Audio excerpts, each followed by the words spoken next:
भगदड़ के बाद कुल 18 लोगों ने अपनी जान गंवा दी।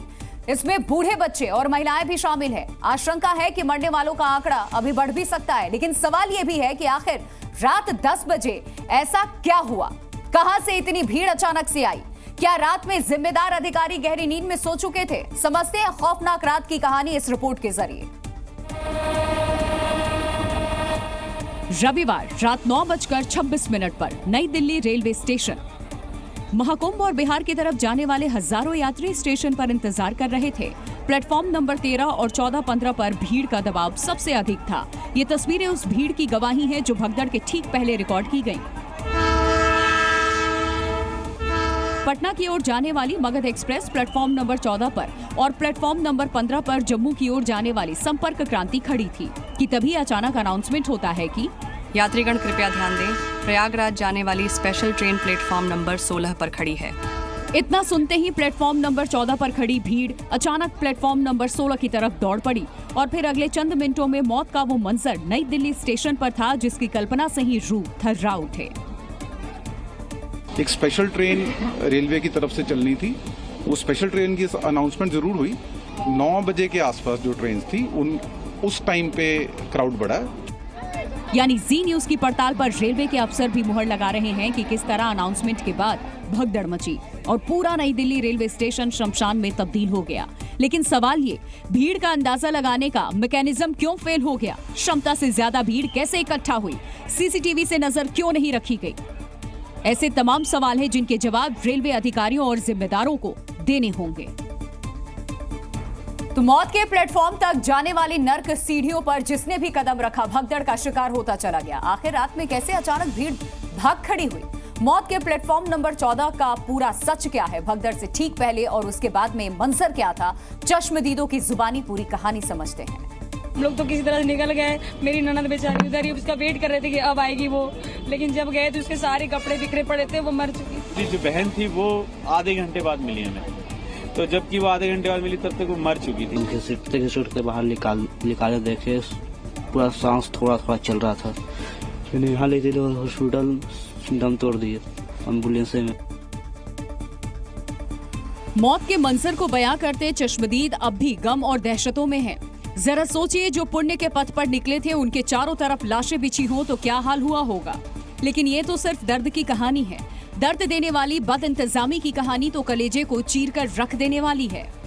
सारे लोग मरे थे, उनको देख के तो बहुत अजीब सा लग रहा था। बहुत सारे लोग मरे हुए थे यहाँ पे। 25-30 आदमी यहाँ पे, कोई पुलिस कर्मी के यहाँ पे नहीं। हुआ क्या था? ऊपर से नीचे आ गए एकदम से। हादसा हो गई थी, कोई ट्रेन आने वाली थी 13 नंबर प्लेटफार्म पे, उसके चक्कर में भीड़ भड़का, लोगों को लगा कि एक ही गाड़ी है। इस चक्कर में काफी नुकसान हुआ। यानी ना कोई इंतजाम, ना कोई फिक्र, बस महाकुंभ का प्रचार कर जिम्मेदारों ने इतिश्री कर ली। ये तस्वीरें सिस्टम की हर लापरवाही को बयां कर रही है। वो अलग बात है कि बाद में इंतजामों के दावे किए गए, लेकिन पहले नींद से जागते तो लाशें क्यों गिरती? मेरा बीवी एक्सपायर हो चुके हैं, मेरा बेटी एक्सपायर हो चुके हैं, मेरा बेटा मतलब खो रखे हैं। ये जो है सर देख लीजिए, मिला लीजिए, ये है मेरा पूजा बेटी, यही एक्सपायर हुई है। जरा सोचिए, इस पिता का क्या गुनाह था कि उसने दिल्ली की डरावनी रात में अपना परिवार खो दिया? क्या गुनाह उन 18 जिंदगियों का था जो बदइंतजामी की मौत मारी गई? भीड़ ऐसे आगे नीचे हमारे आगे लौटते ऐसे पीछ गई है एकदम, बहुत ही ज्यादा। 10-15 आदमी मरा हुआ है, 10-15 आदमी मरा है। पीछ गई जी, हमने देखा नहीं गया। यानी मौत का मंजर अपनी आंखों से देखने वाले अब भी चैन से सो नहीं पाएंगे। जिसने अपनों को खोया उन्हें दर्द सोने नहीं देगा। जिन्होंने दूसरों को मरते देखा उन्हें मौत का मंजर सुकून से जीने नहीं देगा। लेकिन यकीन मानिए, जो इसके जिम्मेदार हैं वो कल भी चैन से सोए होंगे और आज भी चैन से सोएंगे। भगदड़ को लेकर के अब तक कई थ्योरी सामने आई, लेकिन हर थ्योरी की वजह एक ही है, लापरवाही और ऐन वक्त पर नई ट्रेन का ऐलान कर देना। लेकिन जब प्लेटफॉर्म नंबर 14 पर खड़ी भीड़ अचानक 12 और 16 नंबर प्लेटफॉर्म की तरफ भागी तो एक्चुअल में हुआ क्या था? वो समझना बेहद जरूरी है। कुछ लोगों का दावा है कि प्लेटफॉर्म नंबर 12 पर नई ट्रेन के ऐलान से भगदड़ मच गई। कुछ लोगों का यह दावा है कि ट्रेन का प्लेटफॉर्म बदलने से भगदड़ मची, तो कुछ भगदड़ वाली जगह दोनों प्लेटफॉर्म को जोड़ने वाली सीढ़ियों को बता रहे हैं। और इस कहानी में 2 ट्रेन के लेट होने का किरदार भी है। लेकिन भगदड़ की असल वजह क्या है, इसकी पड़ताल में जी न्यूज को पता चला। वो आपको सन्न कर देने वाला है, दिखाते हैं आपको। कहानी को समझने से पहले जरा इन साहबान का बयान सुनिए, जो पड़ताल की अहम कड़ी है। कि 14 नंबर प्लेटफॉर्म पर प्रयागराज एक्सप्रेस आने वाली थी, तो उसका लोग इंतजार कर रहे थे, लगने वाली थी। इस बीच 12 नंबर प्लेटफॉर्म से स्पेशल ट्रेन का अनाउंसमेंट हुआ, तो लोगों की संख्या पहले से ज्यादा थी, तो लोग 14 नंबर से 12 नंबर की तरफ जाने लगे अप्रत्याशित रूप से। यानी दोपहर तक जिस कहानी में प्लेटफॉर्म नंबर 16 का जिक्र था, अब उसमें प्लेटफॉर्म नंबर 12 की एंट्री हो गई। खैर, अफसरों के कंफ्यूजन छोड़िए और दूसरी वजह पर गौर कीजिए। सर, वो पीछे से भीड़ आई और उसमें मेरी बहन दब गई सर। अभी हॉस्पिटल लेके गए हुए उसे। आप लोग कहाँ जा रहे थे? अब ये प्रयागराज जा रहे हैं। और कहाँ जाएंगे सर? मेरी कितने लोग हैं? आप कितने लोग हैं? हम 16-17 लोग थे सर। ग्राउंड पर हमने जब सीढ़ियों पर हादसे की पड़ताल की तो मंजर होश उड़ाने वाला था। यहाँ पर लगना शुरू हुई, लोगों के चश्मे आप देख सकते हैं, लोगों की चप्पलें हैं, छोटे बच्चों के ये जूते हैं और इसी के साथ लोगों के खाने का सामान है। यानी चश्मदीदों, अफसरों और ग्राउंड की पड़ताल से जो समझ आया, उसमें हादसे की वजह निकलकर सामने आई है। पहली वजह स्टेशन पर भीड़ का मैनेजमेंट न होना, दूसरी वजह नई ट्रेन का अचानक ऐलान होना, तीसरी वजह स्पेशल ट्रेन पकड़ने के लिए लोगों का अंधाधुंध भागना, चौथी वजह मौके पर पुलिस फोर्स की कमी, पांचवी वजह बिना इंतजाम हर घंटे 1500 जनरल टिकट बेचना। यानी पहले बेहिसाब टिकट बेचे गए, फिर स्टेशन पर ट्रेनों की मौजूदगी नहीं मिली, भीड़ बढ़ती गई और अचानक नए प्लेटफॉर्म पर नई ट्रेन का ऐलान, जिसको पकड़ने के लिए भागी भीड़ ने वो दर्द दिया कि नई दिल्ली रेलवे स्टेशन के इतिहास पर कालिक की तरह चिपक गया। तो एक तरफ भगदड़ में मारे गए परिवार वालों के आंसू नहीं थम रहे, वहीं दूसरी तरफ मौत की आग पर सियासी रोटियां सेकी जा रही हैं। वक्त जब मुश्किल घड़ी में मिलकर सांत्वना बांधने का है, तब रेल मंत्री के इस्तीफे की मांग की जा रही है। नई दिल्ली में जो कुछ भी हुआ वो कलेजे को चीर देने वाला है। अगर कोई एक जिम्मेदार होता तो बेशक उसे कड़ी से कड़ी सजा मिलती, लेकिन जहां सिस्टम ही पूरा फेल हो जाए, वहां जिम्मेदारी किसकी तय की जाए? क्योंकि मौत की भगदड़ पर अब सियासत खूब हो रही है। विपक्ष सीधे रेल मंत्री से इस्तीफे की मांग कर रहा है। के सीने पर, किसी के गर्दन पर, किसी के मुंह पर लोग कुचल रहे हैं और उन कुचलने वालों में, उन कुचले हुए लोगों में 9 महिलाएं, 4 पुरुष और 5 बच्चे भी शामिल हैं। इनकी क्या गलती थी? और मैं बड़ी जिम्मेदारी से इसको हादसा नहीं, इसको नरसंहार कह रही हूं। बहुत दुखद हुआ है, एकदम लापरवाही है कांग्रेस के। रेल मंत्री को इस्तीफा करना चाहिए, जिम्मेदारी लेना चाहिए। यानी कोई दुर्भाग्यपूर्ण घटना को नरसंहार बता रहा है, तो कोई 18 मौत पर रेल मंत्री का इस्तीफा मांग रहा है। हद तो सत्ता पक्ष भी कर रहा है, जो गलती मानने की बजाय गड़े मुर्दे खोद रहा है। 15 साल इससे बिहार को लूटा, सैकड़ों हत्याएं कराई। आज उनके घर में 24 घंटा रहने वाले उनके साले बोल रहे हैं कि वह हमारे घर से किडनैपिंग करते थे, वह मुख्यमंत्री आवास से पैसे वसूलते थे। लालू जी को उस पर भी जरूर एक टिप्पणी करनी चाहिए कि उन्होंने कितने करोड़ वसूली की। यानी 18 परिवारों में मातम पसरा है, लेकिन सत्ता पक्ष हो या विपक्ष, मरने वालों की चिता पर अपनी अपनी सियासी रोटियां सेक रहे हैं। जान जाए तो जाए, जो मरता है मरे, बस सियासत जारी रहनी चाहिए। भगदड़ के बाद भी अफसरों की आंखें नहीं खुली हैं। आलम यह है कि नई दिल्ली से अब भी ना तो पर्याप्त ट्रेनें हैं, ना ही भीड़ कम हुई है। हाँ, ये अलग बात है कि अब प्लेटफॉर्म पर दिल्ली पुलिस और आरपीएफ मोर्चा संभालते नजर जरूर आ रही है। समय चुकी पुनी का पछताने। वर्दी वालों के इंतजाम तब नजर आ रहे हैं जब 18 लोग अपनी जान गंवा चुके हैं। लिहाजा नींद से जागे अफसरों ने स्टेशन के हर प्लेटफॉर्म, हर बोगी पर पुलिस का पहरा बिठा दिया है। लेकिन इंतजाम देखिए, अभी ट्रेन के अंदर क्या हाल है। पैसे दे के और बुरा हालत बन रहा है। सरकार के पास ये ज्ञान बुद्धि नहीं है। हम लोग हैं आम आदमी, बस जैसे जाओ जैसे आओ, पैसे लगाओ, उन लोग को पैसे मिलने चाहिए। ये पब्लिक का आक्रोश है बद इंतजामी के खिलाफ, अव्यवस्था के खिलाफ। ये आक्रोश है 18 मौतों के बाद, क्योंकि अब भी हाल बदला नहीं। 1 के ऊपर 2 और 2 के ऊपर 4 बैठे हैं। प्रयागराज और बिहार तक लोग ऐसे ही सफर करने वाले हैं।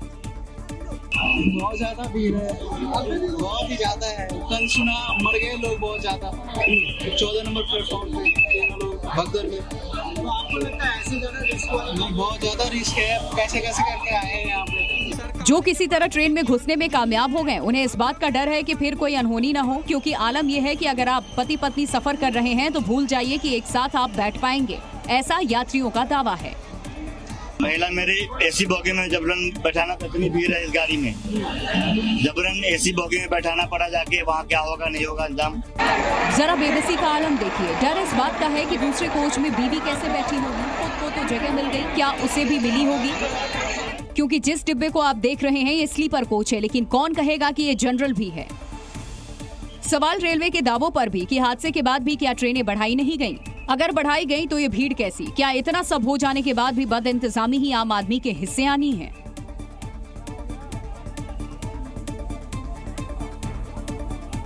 जो हादसा नई दिल्ली में हुआ, कुछ उसी तरीके की भीड़ देश के अलग अलग रेलवे स्टेशनों पर दिखाई पड़ रही है। अयोध्या हो या फिर पटना, चंदौली हो या कानपुर, हर तरफ महाकुंभ जाने की होड़ लगाए बेहिसाब भीड़ नजर आ रही है। ये तस्वीरें प्रभु राम की नगरी अयोध्या की हैं। अयोध्या रेलवे स्टेशन भक्तों की भीड़ से हाउसफुल है। हालांकि दिल्ली से सबक लेते हुए अब यहाँ पुलिस मुस्तैद है और पल पल भीड़ मैनेजमेंट पर काम हो रहा है। यहाँ पे पीली लाइन के पीछे बैठिए और गेट से दूर रहिए, आप लोग चलते रहिए। झांसी में भी यात्रियों की भारी भीड़ है। वजह है चित्रकूट धाम। आसपास के धार्मिक स्थलों से आने जाने वाले श्रद्धालु महाकुंभ से लौटकर झांसी पहुंच रहे हैं, जिसकी झलक इन तस्वीरों में भी देखी जा सकती है। हालांकि लखनऊ में इंतजाम चाक चौबंद नजर आ रही है। उसकी वजह है कि यहाँ से लोग बाय रोड ज्यादा मूव कर रहे हैं। फिलहाल चारबाग स्टेशन पर चौकसी बरती जा रही है। बहुत ज़्यादा ऐसी भीड़ यहाँ पर नहीं है कि जो अनियंत्रित हो जाए, किसी तरीके की भगदड़ मचे, लेकिन फिर भी जो आरपीएफ है, जो सुरक्षा कर्मी है, वो जगह जगह पर तैनात है। चंदौली के दीनदयाल उपाध्याय जंक्शन पर भी भारी भीड़ उमड़ रही है। यहाँ से महाकुंभ जाने वाले श्रद्धालुओं की संख्या में फिलहाल कोई गिरावट देखने को नहीं मिली। पिछले 2 दिनों से बड़ी संख्या में डीडी जंक्शन पर भीड़ आ रही है। हम आपको पीछे का नजारा दिखाएंगे। ये डीडी जंक्शन का प्रवेश द्वार है। यहाँ पर व्यवस्थाओं की बात करें तो आरपीएफ और रेलवे कर्मचारी तैनात हैं। कुल मिलाकर नई दिल्ली में 18 मौत के बाद रेलवे लोकल अधिकारी नींद से जाग चुके हैं। स्टेशनों पर पुख्ता सुरक्षा इंतजाम किए जा चुके हैं। करीब 27 सालों के बाद दिल्ली की सत्ता में भारतीय जनता पार्टी की वापसी हुई है। नतीजे आए हुए 9 दिन बीत चुके हैं, लेकिन अभी तक दिल्ली के नए मुख्यमंत्री को लेकर सस्पेंस बना हुआ है। और इस बीच बीजेपी में बैठकों और मुलाकातों का दौर जारी है और सूत्रों से यह भी खबर है कि कल विधायक दल की बैठक हो सकती है, जिसके बाद दिल्ली के नए मुख्यमंत्री के नाम से सस्पेंस उठ सकता है। इससे पहले बीजेपी नेताओं की कई बैठक हो चुकी है। बीजेपी के राष्ट्रीय अध्यक्ष और केंद्रीय मंत्री जेपी नड्डा राष्ट्रीय महासचिवों के साथ इस मुद्दे पर बैठक कर चुके हैं और ऐसा माना जा रहा है कि बीजेपी दिल्ली के नए मुख्यमंत्री के नाम को अंतिम रूप देने की प्रक्रिया में जोर शोर से जुटी हुई है। इसके तहत नवनिर्वाचित पार्टी विधायकों से बातचीत के लिए पर्यवेक्षकों की नियुक्ति की जा सकती है। पर्यवेक्षक पार्टी के केंद्रीय नेतृत्व का प्रतिनिधित्व करने और 48 विधायकों के बीच मध्यस्थता करने के लिए बनाए जाएंगे। दिल्ली के सीएम की नियुक्ति बीजेपी इसी साल के आखिर में होने वाले बिहार चुनाव को भी ध्यान में रखकर करेगी। और खबरें ऐसी भी हैं कि भारतीय जनता पार्टी दिल्ली के सीएम पर कोई चौंकाने वाला नाम दे सकती है। हालांकि इस दौरान दिल्ली के कई बीजेपी विधायकों का नाम इस रेस में सामने आ चुका है, तो वहीं दूसरी ओर कई विधायक भी अपनी दावेदारी के लिए पार्टी के शीर्ष नेताओं से मेल मुलाकात कर रहे हैं और खुद को मुख्यमंत्री की रेस में शामिल होने का दम भर रहे हैं। राष्ट्रीय स्वयंसेवक संघ अब पश्चिम बंगाल में भी बीजेपी के लिए जमीन तैयार करने में जुट गए। आरएसएस प्रमुख मोहन भागवत पिछले 10 दिन से पश्चिम बंगाल में डेरा जमाए हुए हैं। अपने दौरे के आखिरी दिन मोहन भागवत ने ईस्ट वर्धमान इलाके में आरएसएस कार्यकर्ताओं को संबोधित किया और हिंदू समाज को एकजुट करने का बीड़ा उठाया। और अगले साल पश्चिम बंगाल में होने वाले विधानसभा चुनाव के मद्देनजर राष्ट्रीय स्वयंसेवक संघ ने मोर्चा संभाल लिया है। अपने 10 दिन के दौरे में मोहन भागवत ने पश्चिम बंगाल में अलग अलग जगह पर बैठकें की और पश्चिम बंगाल में संगठन को मजबूत करने पर जोर दिया। आखिरी दिन आरएसएस प्रमुख ने एक बार फिर हिंदू समाज को एकजुट करने का संकल्प लिया। संघ क्या करना चाहता है, तो एक वाक्य में इस प्रश्न का उत्तर देना हो तो संघ संपूर्ण हिंदू समाज का संगठन करना चाहता है। हिंदू समाज का संगठन क्यों? क्योंकि इस देश का उत्तरदायी समाज हिंदू समाज है। आरएसएस के इस सभा में मोहन भागवत ने यह भी कहा कि हिंदू समाज को एकजुट करने में बाधाएं भी आती हैं। उनके इस बयान का इशारा ममता बनर्जी की ओर था, क्योंकि पश्चिम बंगाल सरकार ने इस सभा की इजाजत नहीं दी थी, जिसके बाद हाईकोर्ट में अपील के बाद अनुमति मिली। और जिनको डर लगता है कि इस कार्य के बढ़ने से अपने स्वार्थ की दुकान बंद हो जाएंगे, वो तरह तरह का अपप्रचार भी करते, बाधाएं भी आती हैं। लेकिन मेरी प्रार्थना है कि इस संघ को समझने के लिए आप संघ के अंदर आइए। अंदर आने की फीस नहीं है। पश्चिम बंगाल में राष्ट्रीय स्वयंसेवक संघ की नजर यहां के ग्रामीण इलाकों में पैठ बनाना है और इसके लिए अगले कुछ समय तक आरएसएस ग्राम पंचायत स्तर पर काम करेगा। उधर यूपी के सीएम योगी आदित्यनाथ ने भी सनातन को लेकर बड़ा संदेश दिया। प्रयागराज पहुंचे योगी आदित्यनाथ ने हिंदुओं के मुद्दे पर आरएसएस प्रमुख मोहन भागवत के संदेश को आगे बढ़ाया।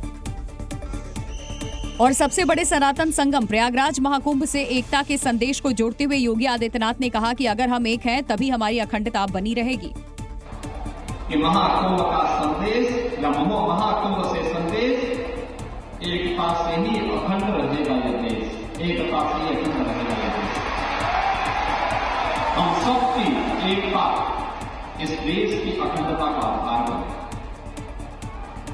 और भारत अखंड है, सुरक्षित है, तो हम भी उसमें सुरक्षित हो जाते हैं। पश्चिम बंगाल की धरती से आरएसएस प्रमुख मोहन भागवत ने हिंदू एकजुटता की आवाज उठाई तो इसका संदेश उत्तर प्रदेश तक पहुंचा और मुख्यमंत्री योगी आदित्यनाथ ने कहा कि सभी को हिंदू होने पर गर्व होना चाहिए। और हम सबको इस पर गौरव की अनुभूति करनी चाहिए कि हम सनातन धर्मावलंबी हैं और इसी के लिए स्वामी विवेकानंद ने कहा था कि गर्व से कहो हम हिंदू।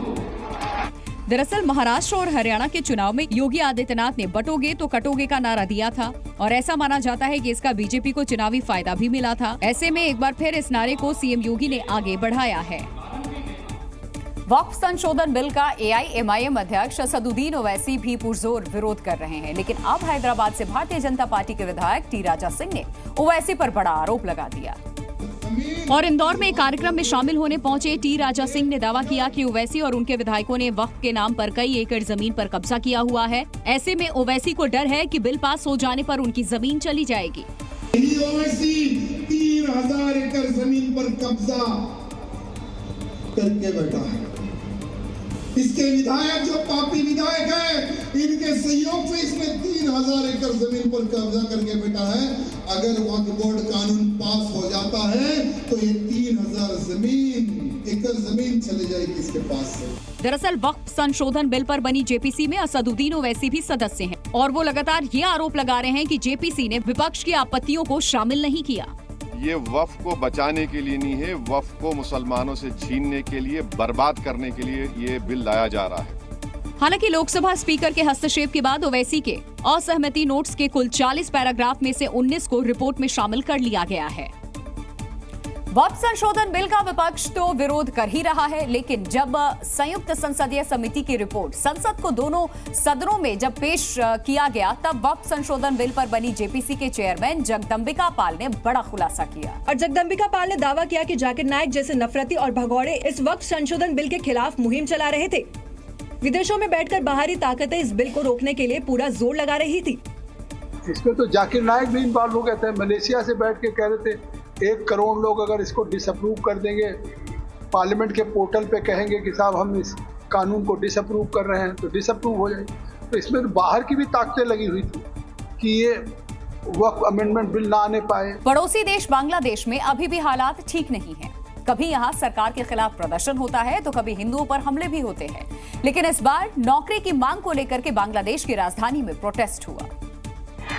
ढाका में शिक्षक अभ्यर्थियों ने रद्द की गई नियुक्ति को लेकर के विरोध प्रदर्शन किया। सैकड़ों की संख्या में यहां सड़कों पर शिक्षक अभ्यर्थी उतरे। इस दौरान उन्होंने हाईकोर्ट के फैसले को पलटने की मांग सरकार से की। हाईकोर्ट ने अभी कुछ दिन पहले प्राथमिक विद्यालयों में सहायक शिक्षकों की 6000 से ज्यादा नियुक्तियां रद्द की थी, जिसके खिलाफ वो सुप्रीम कोर्ट भी गए थे। लेकिन सुनवाई में हो रही देरी के चलते अब शिक्षक अभ्यर्थियों के सामने नौकरी का संकट खड़ा हो गया है, जिसके बाद वो ढाका की सड़कों पर प्रदर्शन के लिए उतरे। इस दौरान उनके हाथ में बांग्लादेश का झंडा भी था। प्रदर्शन के चलते ढाका की सड़कों पर जाम की स्थिति भी रही।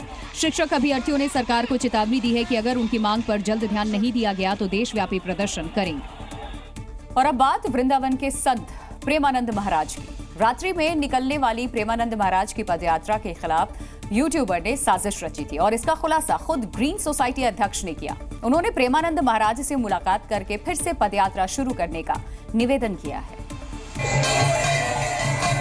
ऐसे में प्रेमानंद महाराज की रात्रि पदयात्रा एक बार फिर से शुरू हो सकती है, क्योंकि प्रेमानंद महाराज और एनआरआई ग्रीन सोसाइटी के बीच चल रहा विवाद खत्म हो गया है। एनआरआई सोसाइटी के प्रेसिडेंट आशु शर्मा ने प्रेमानंद महाराज के शरण में पहुंचे इस पदयात्रा विरोध के पीछे यूट्यूब की साजिश बताया।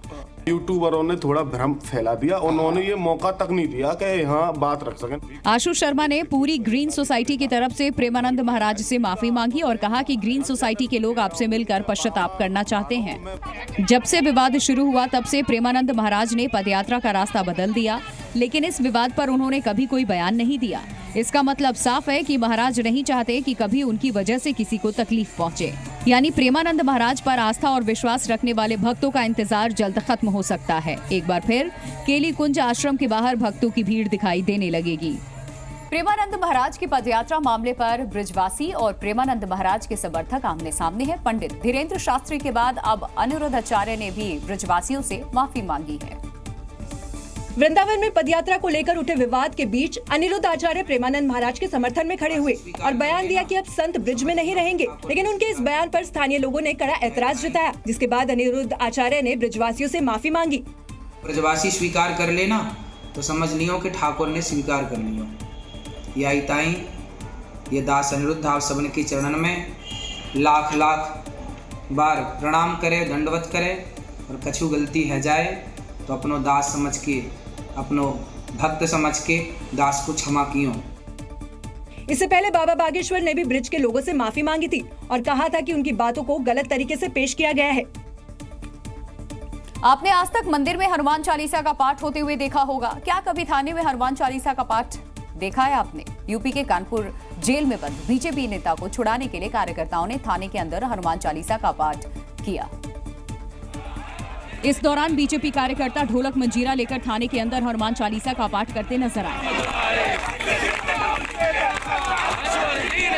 बीजेपी कार्यकर्ताओं ने थाने के अंदर हनुमान चालीसा का पाठ कर जेल में बंद भारतीय जनता युवा मोर्चा के जिला अध्यक्ष प्रखर श्रीवास्तव को छुड़ाने की मांग की। देर रात तक थाने में हनुमान चालीसा का पाठ चलता रहा, जिसके बाद पुलिस को बैकफुट पर आना पड़ा और भारतीय जनता युवा मोर्चा के जिला अध्यक्ष को छोड़ा।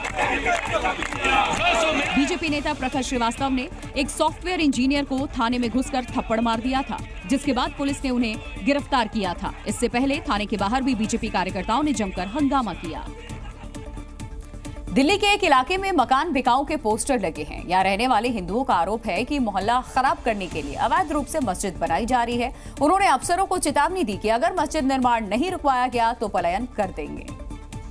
उत्तर पूर्वी दिल्ली में ब्रह्मपुरी के एक गली में मस्जिद निर्माण को लेकर हिंदू मुस्लिम विवाद बढ़ने की आशंका है।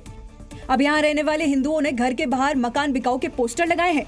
जिस गली में मस्जिद का निर्माण चल रहा है उसके चारों तरफ टिन शेड लगी हुई है, जिस पर एक बैनर भी लगा है, लेकिन ये नहीं बताया गया कि निर्माण किसका कराया जा रहा है। लोगों का आरोप है कि मंदिर के पास में अवैध मस्जिद इसलिए बनाई जा रही है कि जिससे इलाके का माहौल खराब हो और लोग वहां से पलायन कर जाए। बन रही है जी, गली नंबर 13 में ऑलरेडी मस्जिद इन्होंने 2013 में बना ली थी विवाद को खड़ा करने के लिए। दंगों के बाद से यहाँ पर हिंदू समाज के लोग पलायन होने शुरू हो गए और अभी जो हर 2 गली बाद ये मस्जिद बनाना शुरू कर देते हैं। क्या जरूरत है? 2018 में ब्रह्मपुरी इलाके में भी लोगों ने अपने घरों के बाहर मकान बिकाऊ है के पोस्टर लगाए थे। तब एक मकान को मस्जिद के रूप में बदलने को लेकर विवाद हुआ था। महाकुंभ को शुरू हुए 1 महीने से ज्यादा हो चुका है, लेकिन श्रद्धालुओं के आने का सिलसिला थमने का नाम नहीं ले रहा और वीकेंड पर तो भारी संख्या में श्रद्धालु आस्था की डुबकी लगाने के लिए पहुंच रहे हैं। वीकेंड पर रविवार की छुट्टी होने की वजह से देश के कोने कोने से भारी संख्या में श्रद्धालु महाकुंभ पहुंचे। प्रयागराज की सड़कों पर भीड़ इतनी है कि यहां पर पैर रखने तक की जगह नहीं है। महाकुंभ में 144 साल बाद बने अद्भुत संयोग में भारी संख्या में श्रद्धालु आस्था की डुबकी लगाने के लिए संगम घाट पर पहुंच रहे हैं और वीकेंड पर श्रद्धालुओं की ये भीड़ और बढ़ने लगी है। और आज रविवार है, यहाँ पर श्रद्धालुओं की संख्या अधिक बढ़ गई। जहाँ जहाँ तक तस्वीरें देख पा रहे हैं, जहाँ जहाँ तक हमारी कैमरा दिखा पा रहा है, आप देख सकते हैं केवल श्रद्धालु और स्नानार्थी ही नजर आ रहे हैं। वीकेंड पर महाकुंभ में उमड़ा ये जनसैलाब भोले बाबा और जय श्री राम का जयकारा करता हुआ संगम घाट की तरफ बढ़ता हुआ नजर आया।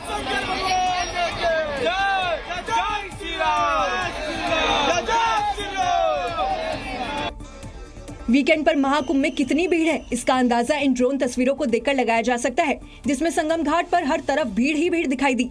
महाकुंभ का समापन होने तक 60 करोड़ श्रद्धालुओं के आने की उम्मीद जताई जा रही है। महाकुंभ में श्रद्धालुओं के आने की संख्या फिलहाल अभी कम होने की कोई उम्मीद नहीं है, क्योंकि प्रयागराज में हर तरफ आस्था का सैलाब देखने को मिल रहा है। प्रयागराज महाकुंभ में अब तक 50 करोड़ से ज्यादा लोग आस्था की डुबकी लगा चुके हैं। त्रिवेणी में स्नान के बाद भले ही कल्पवासी और अखाड़ा महाकुंभ से चले गए हैं, लेकिन प्रयागराज में अभी भी श्रद्धालुओं की भारी भीड़ उमड़ रही है। और आस्था के महाकुंभ में उमड़ रही इस भीड़ की सुविधा में कोई कमी न हो, ये सुनिश्चित करना सीएम योगी और उनकी फोर्स के लिए किसी चुनौती से कम नहीं है। इस विराट आयोजन के बीच कोई भी चूक न हो, इसका जिम्मा खुद मुख्यमंत्री योगी आदित्यनाथ ने उठा रखा है और इसीलिए सीएम योगी कई महाकुंभ का दौरा कर चुके हैं। मुख्यमंत्री योगी फिर एक बार प्रयागराज पहुंचे और महाकुंभ का हवाई सर्वे किया, घाटों का जायजा लिया और अधिकारियों को जरूरी दिशा निर्देश दिए। महाकुंभ को सफल बनाने के लिए जहां एक तरफ सीएम योगी अलर्ट हैं और खुद तैयारियों का जायजा ले रहे हैं, तो वहीं ग्राउंड पर उनका प्रशासन पूरी तरह मुस्तैद है। इम्तिहान अभी बाकी है। महाकुंभ में तैनात कई अफसरों की ड्यूटी बढ़ा दी गई। पीसीएस अधिकारी प्रीतपाल चौहान, प्रफुल्ल त्रिपाठी, आशुतोष दुबे और अशोक कन्नौजिया की तैनाती बढ़ा दी गई है। ये अधिकारी अब 27 फरवरी तक महाकुंभ की ड्यूटी में तैनात रहेंगे। इसके अलावा वीकेंड पर मेला क्षेत्र को नो व्हीकल जोन घोषित किया गया। भीड़ को कंट्रोल करने के लिए ड्रोन से नजर रखी जा रही है। स्नान के लिए खास ट्रैफिक प्लान बनाया गया है। जितना भी जो ट्रैफिक मूवमेंट है उसको स्मूथ रखने का हम लोग प्रयास कर रहे हैं। जो हमारी पार्किंग्स हैं उन सभी पार्किंग्स में गाड़ियों को पार्क कराकर और वहां से शटल बसेस के माध्यम से श्रद्धालुओं को निकटतम संगम घाट तक भेजा जा रहा है। प्रयागराज महाकुंभ में 26 फरवरी को महाशिवरात्रि के दिन आखिरी स्नान किया जाएगा, जिसके बाद महाकुंभ का समापन होगा और योगी सरकार इस आयोजन को सफल बनाने के लिए हर चुनौती का सामना करने के लिए तैयार है। प्रयागराज महाकुंभ में स्नान करने के बाद श्रद्धालुओं की भारी भीड़ अयोध्या और काशी का रुख कर रही है। यहाँ भीड़ का आलम यह है कि कहीं भी पैर रखने तक की जगह नहीं है। प्रयागराज महाकुंभ में आस्था की डुबकी लगाने के बाद काशी में श्रद्धालुओं का जनसैलाब उमड़ रहा है। लाखों की संख्या में श्रद्धालु भोले बाबा के दर्शन के लिए काशी विश्वनाथ मंदिर में पहुंच रहे हैं। काशी की गलियां श्रद्धालुओं से भरी हैं और भीड़ इतनी है कि यहाँ पैर रखने तक की जगह नहीं है। जहां तक नजर जाए सड़क पर श्रद्धालु ही श्रद्धालु दिखाई दे रहे हैं। बाबा भोले के दर्शन के लिए भक्तों में इतना उत्साह है कि वो कई घंटों तक लंबी लंबी लाइन में खड़े रहने को भी तैयार हैं। काशी पहुंचने वाले श्रद्धालुओं में हजारों विदेशी भी हैं, जो गाइड के जरिए भोले बाबा के दर्शन के लिए जा रहे हैं। भारी भीड़ में कहीं विदेशी श्रद्धालु गुम न हो जाए, इसीलिए गाइड डंडे पर सफेद रुमाल बांधकर उन्हें मंदिर तक ले जा रहा है। भीड़ का कुछ ऐसा ही नजारा रामनगरी अयोध्या में भी देखने को मिला, जहां श्रद्धालुओं का बड़ा हुजूम राम मंदिर की तरफ कूच करता हुआ दिखाई दिया। प्रयागराज महाकुंभ में स्नान करने के बाद उमड़ी ये भीड़ रामलला के दर्शन के लिए आ रही है। अयोध्या की गलियां श्रद्धालुओं से भरी हैं। जिधर देखो उधर ही राम भक्तों का जनसैलाब दिखाई दे रहा है। नजारा ऐसा मानो यहाँ भी महाकुंभ लग गया है और आस्था के पथ पर श्रद्धालुओं के कदम रुकते नजर नहीं आ रहे हैं। प्रयागराज महाकुंभ से श्रद्धालुओं का सैलाब काशी भी उमड़ रहा है। काशी की हर गली भक्तों से भरी हुई है। वहीं भारी संख्या में श्रद्धालु काशी के घाटों पर भी पहुंच रहे हैं। और काशी में उमड़ी श्रद्धालुओं की इस भीड़ की ड्रोन तस्वीरें भी सामने आई, जिसमें बाबा विश्वनाथ के दर्शन पूजन के लिए हर तरफ भीड़ ही भीड़ दिखाई दी। प्रयागराज में स्नान के बाद लोग काशी विश्वनाथ मंदिर की तरफ जा रहे हैं, जहां भोले बाबा के दर्शन के लिए लोग लंबी लंबी कतारों में लगे हैं। भक्तों की भारी भीड़ के चलते पूरा काशी शहर भोले बाबा के रंग में रंगा नजर आ रहा है। भीड़ का आलम यह है कि जहां देखो वहीं भक्तों का सैलाब है।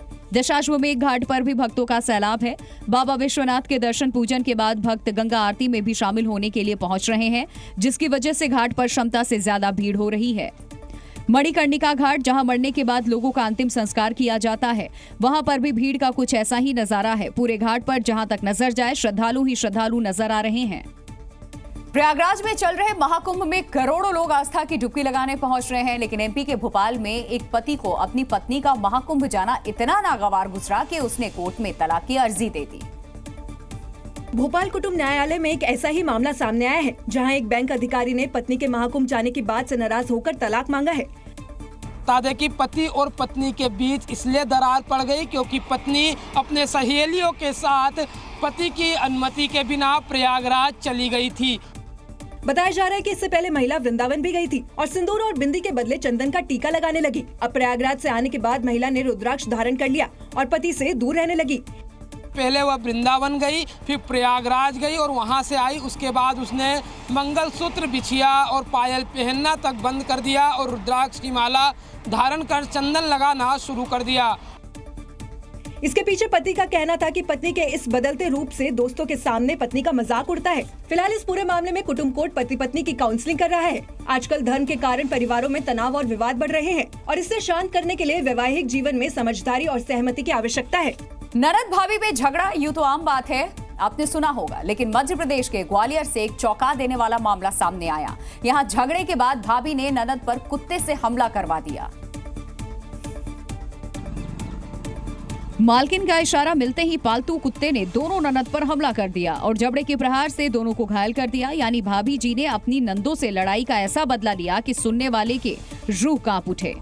दरअसल ननद भाभी के बीच झगड़ा पुश्तैनी घर में पानी फैलाने को लेकर हुआ। दोनों के बीच तू मैं इतनी बढ़ी कि भाभी के दिल में जहर पनपने लगा और उसने बदला लेने के लिए अपना पालतू कुत्ता छोड़ दिया।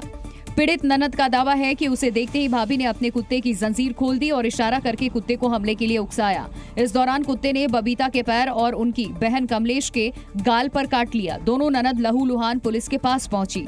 यानी अब ननद भाभी की लड़ाई पुलिस सुलझाने में जुटी है। अनिल कपूर की फिल्म जुदाई का एक गाना खूब फेमस हुआ था, शादी करके फंस गया, अच्छा खासा था कवारा। दरअसल यूपी के जालौन में रहने वाले लक्ष्मीकांत के साथ भी कुछ ऐसा ही हुआ जब सुहागरात से पहले बीवी फरार हो गई। 13 फरवरी को धूमधाम से शादी हुई, 14 फरवरी को दुल्हन की विदाई। लेकिन वैलेंटाइन डे पर दूल्हे राजा अपनी बीवी से इश्क फरमाते कि उससे पहले ही दुल्हन की यादों में आशिक की एंट्री हो गई। अब काहे का वैलेंटाइन डे, काहे की सुहागरात। पूरी रात दुल्हन लवर की याद में आंसू बहाती रही और दूल्हा गाता रहा कि शादी करके फंस गया यार। सुबह हुई तो दूल्हे ने दुल्हन के मां को घर बुलवाया। उम्मीद थी कि कुछ रास्ता निकलेगा, लेकिन दूल्हे राजा को 440 वोल्ट का झटका तब लगा जब सासू मां और दुल्हन दोनों फरार हो गए और दूल्हे राजा के दिल के अरमां आंसुओं में बह गए। 14 तारीख को मेरी विदाई होके आई है, नाटक नौटंकी करने लगी है वो घर पे आके कि ऐसा कर लूंगी वैसा कर लूंगी। प्रेमी का नाम आने लगा सामने हैं वो। फिर मैंने माँ को बुलाया, माँ के साथ पंचायत के सामने वो चली गई है। दरअसल शादी की पहली रात से ही पत्नी ने प्रेमी के साथ रहने की जिद पकड़ ली और पति को छोड़कर चली गई। लेकिन सवाल ये कि अगर प्रेमी के साथ ही रहना था तो शादी का ड्रामा क्यों? भले ही शादी में दहेज लेना कानूनन अपराध है, लेकिन फिर भी कई बार बिना दहेज के लड़की की शादी नहीं हो पाती और अगर बिना दहेज शादी हो भी जाती है तो उसे कई बार परेशान किया जाता है। लेकिन इन सब के बीच राजस्थान के जैसलमेर से एक अनोखी शादी की खबर सामने आई। दूल्हे के घर वालों ने दुल्हन के घर वालों की तरफ से दहेज में दिए 5,51,000 रुपए वापस लौटाए, जिसे देखकर वहां मौजूद लोग दंग रह गए। दूल्हे के पिता ने शगुन में केवल 1 रुपया लिया। लड़के की शादी केरालिया गांव में रहने वाली लड़की से तय हुई थी। शादी वाले दिन वो बारात लेकर गेस्ट हाउस पहुंचा, जहां लड़के के घर वालों ने तिलक दस्तूर में उसे 5,51,000 कैश दिया, जिसे लेने से उसने साफ इनकार कर दिया। दूल्हे की ये बात सुनकर हर कोई सोच रहा था कि शायद उसे दहेज में ज्यादा रुपए चाहिए, लेकिन तभी दूल्हे के पिता ने बताया कि मेरे बच्चे की बारात यहाँ केरालिया लेकर आए थे। यहाँ टिकट दस्तूर में 5 लाख रुपए दिए, 51,000 रुपए दिए, जो वापस लौटा के दहेज प्रतिबंध करने के लिए हमने ये सारा काम किया। दूल्हे के पिता की ये बात सुनकर बारात में मौजूद लोग उनकी तारीफ करते नहीं थके। दूल्हे और उसके घर वालों ने दहेज न लेकर समाज को नई सीख दी है और दुल्हन ही दहेज है वाली कहावत को भी सही साबित कर दिया। उत्तर प्रदेश के एटा में पुलिस ने एक फर्जी आईपीएस अधिकारी को गिरफ्तार किया और बताया जा रहा है कि आरोपी अपनी पत्नी की दोस्त के घर फर्जी आईपीएस बनकर पहुंचा और रौब झाड़ने लगा। लेकिन फर्जी आईपीएस अधिकारी का ये रौब ज्यादा देर तक नहीं चल पाया और पुलिस ने उसे गिरफ्तार कर लिया। एटा पुलिस के सामने जब ये शख्स आया तो खुद को आईपीएस अधिकारी हेमंत बुंदेला बताया। हमको लगा कि हमारे सर्कल में, हमारे थाना क्षेत्र में, लेकिन पुलिस को उसकी कहानी पर शक हुआ और पूछताछ के बाद सारी सच्चाई सामने आ गई। ये शख्स एक फर्जी अफसर निकला। मामला एटा जिले के जलेसर का बताया जा रहा है, जहां एक युवक अपने पत्नी के कहने पर उसकी दोस्त के पति को धमकाने के लिए पहुंच गया और फर्जी आईपीएस बनकर उसे धमकाने लगा। पत्नी के दोस्त को शक हुआ तो मामला पुलिस तक पहुंच गया और पुलिस पूछताछ में आरोपी के फर्जी आईपीएस पाए जाने के बाद उसे गिरफ्तार कर लिया गया। अब फर्जी आईपीएस बनकर लोगों को डराने वाले इस शख्स को असली जेल की हवा खानी पड़ेगी।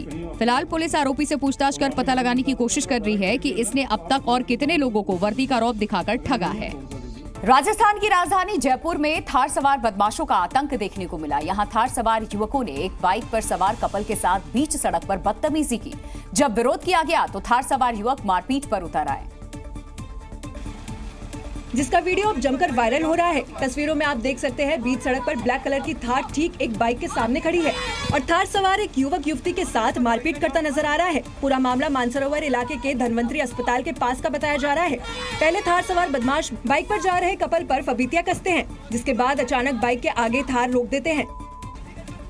जब बाइक सवार कपल ने इसका विरोध किया तो थार सवार दबंग मारपीट पर उतर आए, लेकिन बदमाशों की गुंडागर्दी का युवती ने कड़ा जवाब दिया और बदमाशों से भिड़ गई।